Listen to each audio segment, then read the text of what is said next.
Hello everyone, welcome to my YouTube channel. ఈరోజు అయితే మనం ఒక ఎక్స్ట్రాడినరీ ఆబ్జెక్ట్ గురించి అయితే తెలుసుకోబోతున్నాం. అదే 3i అట్లాస్. ఇది ఒక కామెట్ ఇంకా ఆస్ట్రాయిడ్ మాత్రమే కాదు, ఇది ఒక outer side of our solar system నుంచి అయితే వచ్చింది. That makes it incredibly rare and exciting. So ఇప్పుడు మనం దీని మీనింగ్ అయితే తెలుసుకుందాం.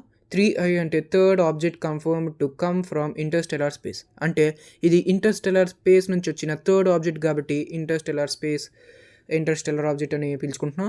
అట్లాస్ అని ఎందుకు పేరు వచ్చిందంటే, అట్లాస్ అనే ఆర్గనైజేషన్ అంటే the asteroid terrestrial impact last alert system అనే ఆర్గనైజేషన్ కనిపెట్టింది కాబట్టి దీనికి అట్లాస్ అనే పేరు వచ్చింది. ఇది అయితే జూలై 1, 2025న చిలీ అనే దేశంలోని కనిపెట్టాం. దీని స్పీడ్ ఇంకా ట్రాజెక్టరీ చూసే దీన్ని కమెట్ అని తెలుసుకున్నాము. ఇది ఒక హైపర్బోలిక్ ఆర్బిట్ అండ్ ఇది సన్ని ఆర్బిట్ చేయట్లేదు కాబట్టి ఇది పక్కా కామెట్ అని పరిగణించారు.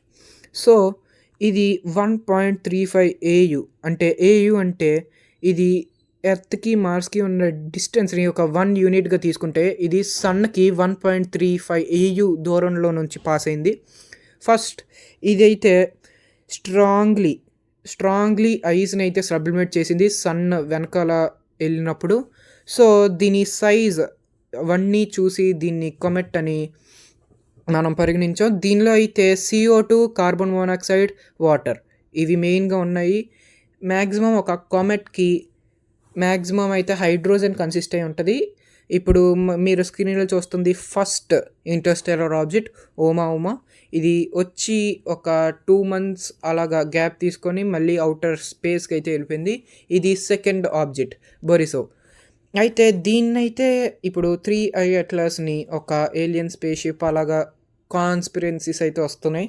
కానీ ఒక క్లారిటీ ఏంటంటే ఇది ఒక కామెట్ పక్కాగా, ఎందుకంటే దాని హెడ్ ఇంకా అవన్నీ సైజ్ చూసి మనం తెలుసుకోవచ్చు. So that's is for today guys. Thank you.